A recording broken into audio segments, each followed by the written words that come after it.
Hi, this is Misha, and kind of starting a new little informal series here, just telling stories about guns I own, how I got them, what they might mean to me, things like that. You know, just talking about the guns I have. We have a lot of videos going into the history, but I don't talk about the guns I have. And sometimes they're store guns, people ask, so, you know, in this little series we'll just talk about my guns, or I'll talk about my guns. Hopefully you'll listen to me talk about my guns, or maybe you'll mute me, who knows. On the table I have a World War II Springfield M1 Garand, World War II IBM M1 Carbine, and a Remington Rand from World War II also, 1911A1. And these are all pretty well close to each other as far as chronology. This Garand is an early 45, this Carbine is an early 44. I'm not sure when this Remington Rand was made, but it's 44, it's not an early war. So yeah, stories. This Garand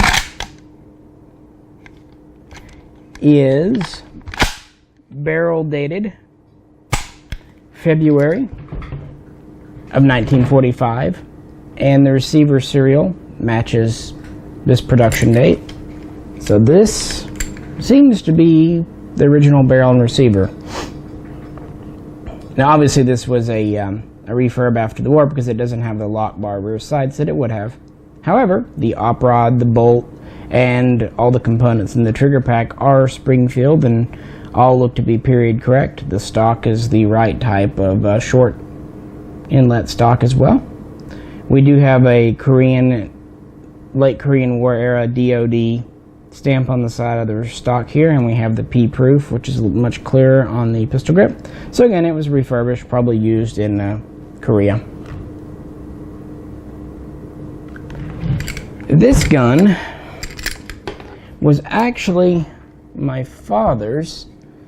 He had it for a number of years, not a real long period of time, but he had it for probably 10-15 years. One thing that amuses me is I've read on a few message boards that people say this channel is done by me and my father. This is absolutely not true. My father's never had anything to do with this channel. He's not that type. In fact, he lives about 90 miles away. So yeah, this channel is Jay and myself that started it. My dad has had nothing to do with it. Anyway, he got out of guns, sold off a good number to build a fishing cabin up on the White River. This was one of the guns he initially hung on to, but now he has sold it off to me. And that's my dad for you. He's not gonna give anything. He's that type. So yeah, I grabbed it off of him. It was for a reasonably good price, but I wanted to have a World War II Garand, and this one fit the bill. I still have my Harrington and Richardson, which is in a couple of other videos. But yeah, I just thought it would be good to have a war gun. Condition seems quite nice. It's got a few nicks and dings in the wood, but all in all, a nice gun. Seems all parts correct except for the rear sight. I may get a set of lock bars and put it on just for fun. It's not a big deal. Bore is nice on this one. When my dad did get it, it had still had the Cosmo line in the receiver, so obviously it had been used and then put up for storage and then sold off as surplus when he picked it up. Now this gun here has a little bit different a story. This IBM is quite interesting.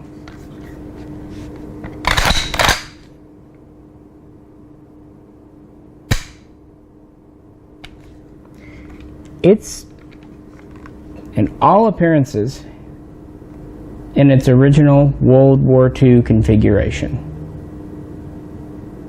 Now, it does not have a date on the barrel, which I looked is correct for this era of IBM. The barrel is IBM marked.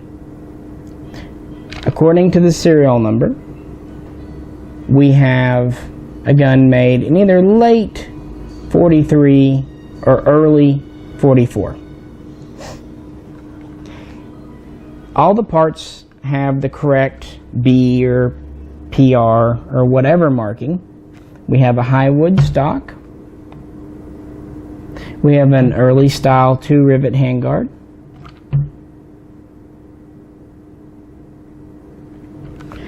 Of course, we have the flip rear sight.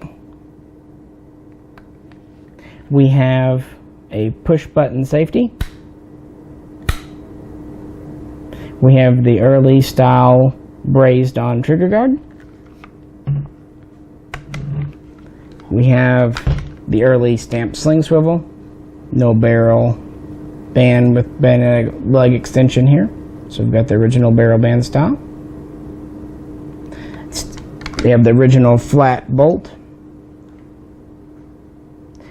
Now, it's worth pointing out that IBM guns would never have the earliest carbine features. IBM was the last of the 10 main contractors to get a contract. So their guns are going to have a little bit, mid features. I mean, obviously, like this one here has some early stuff like the high wood. In fact, IBM used high wood longer than quite a few others, probably because they got into production later.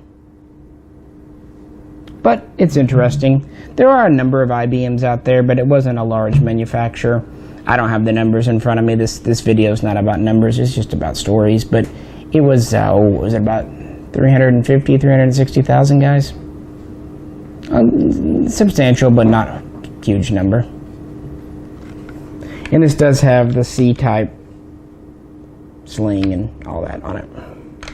Now, this gun was also from my father. It got traded in to me with the Garand. This, though, was given to him by a member of his church who was on a mission trip visiting Arkansas for a few months. And my dad was talking about guns. He heard he liked guns. And so he said, well, I've got this back at home. I'm not a gun guy. He had a couple of guns. He said when he got back home, he would just transfer to my father. So obviously he mailed them to the FFL, and my dad basically, aside from paying shipping and a little bit of things like that, got these as a gift from a church member. Now this carbine was, as you see, unmolested, doesn't appear to have any rebuilds. When it came, though, this stock and handguard were just in the box separate. It was in a reproduction stock from probably the 60s that looked to be maybe a Sarco something, or an inner arms. It was a wood pistol grip. It had the underfolding, kind of looked like an MP40 stock. I'm sure some of you know the one I'm talking about. But this poor gun, even though I had this great original stock with nice cartouches here and even still very visible inside the sling slot, they had kept it in a reproduction MP40 stock, which is just, ugh. Anyway, at least they kept the original stock, right? My dad took it out of the MP40 stock, which was good, and then he dropped it in a reproduction M1A1 paratrooper stock. So this poor gun has spent probably the last 50 years in its wrong stock, and it's a miracle that its original stock has stayed with it. When he brought this up to me, it was still in the paratrooper, and this stock was separate. And he said, well, the stock has a screw in it, meaning the recoil plate screw. But it did not have the recoil plate in the stock. And obviously the paratrooper uses a different recoil plate. So I was like, oh, okay, well, this gun was a good deal if I had to get a recoil plate. I even called a couple of companies looking to find IBM recoil plates. I called him when he was at home and I said, hey, look at that original stock that it had been in, the MP40 wannabe stock. And it did have a recoil plate in the MP40 stock, but he said he got his jeweler's loop out, couldn't see a marking 1 on it. I said, well, if it's all the same, could you just go to the post office, get like a $2 mailer envelope, and mail me that recoil plate that's out of the MP40 stock? He said sure. He was leaving town for other things for a couple of weeks, and he'd do it when he was leaving town. So I was getting ready to buy an IBM marked recoil plate. because he had told me that the one in that stock was unmarked. But it came in the mail, and lo and behold, it had PRB on the side, which is the correct IBM code for a recoil plate. So I was thrilled. One, I didn't have to buy a plate. For another, now I know this gun has its original recoil plate. Even if I'd put another IBM plate in it, I would have been fine with it, but I would have known, at least I myself would have known, that that wasn't the original plate that had come with this carbine. Now I have a reasonable assumption that this is the original recoil plate in it. So now it is a truly complete, and everything I've found so far is IBM marked or IBM subcontractor marked. Now he also has some mags he didn't send me yet. The mag I just put in is just a typical GI mag I had in the pouch over here. Is an original pouch. These are just mine. I just brought them out for the video. But hopefully it'd be really neat that when he finally gets those mags to me too, that they're IBM. That would just be the cat's meow on top of everything else. But I'm very happy with this gun. I remember when he got it about 10 years ago, I had always kind of kept an eye on it and figured one day I'd end up with it, because it's a really honest example of a unmolested World War II M1 Carbine. It has enough wear and tear. There's a shallow crack on the upper handguard that doesn't go all the way through, for example. A few nicks and dings, a little bit of wear to the part, just enough wear to let you know that it has not probably been refurbished. If it has, it was a long time ago.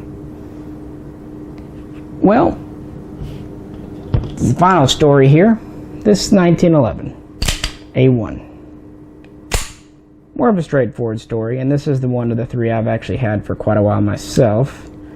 I must have acquired this about 2008, 2009.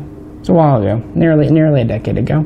At that time, I helped a friend out at his pawn shop. So he would call me occasionally. He knew that I liked military guns, and he'd even sometimes, get my advice or ask me what something was worth. Well, I just had called him one day. I wasn't there. He was a town over. Asked him what was new. And he said he had a 1911 A1 Remington Rand. He said it was in good shape. He said it had one little flaw. There's a little tiny chip out of the base of the grip panel. Other than that, nice, honest, refurbished condition. I was with him on the phone, and I told him I would take it. And it wasn't, I kid you not, I was still on the phone. It wasn't 5 seconds later, someone came into the store. I guess they'd also heard he had this come in and said they wanted it. So I got this gun by 5 seconds on a phone call. So I got a ride down there, picked it up, and I've had it ever since. It's it's been my 1911. It's in several of our videos, and I'm sure we'll be in more. It's just an honest rebuild. The barrel is correct. I think it's a high standard barrel, but it's a correct subcontractor barrel for Remington Rand.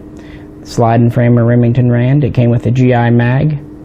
Just a good, honest example. Most importantly, I picked it up at a time before GI 1911s had shot way up in price. They have gone crazy in the last 10 years. That was still back when you could pick up a decent one for well under $1,000, at least here in Arkansas. But yeah, I just thought I'd do a little story time about my World War II U.S. GI guns, how I got them, what they are, and these are guns that I probably will never get rid of. They have some stories and meaning behind them, and so I thought we would start kind of a new series just talking about them. If you like this video or have suggestions how to make this format a little better, please tell me in the comments below, and we'll do it for future videos. If you have any questions or comments, otherwise, just let us know that too. If you liked it, please click like. If you haven't already subscribed and could, we'd really appreciate that. And please tune in again next time for more hopefully interesting videos. This is Misha. I'll catch you then.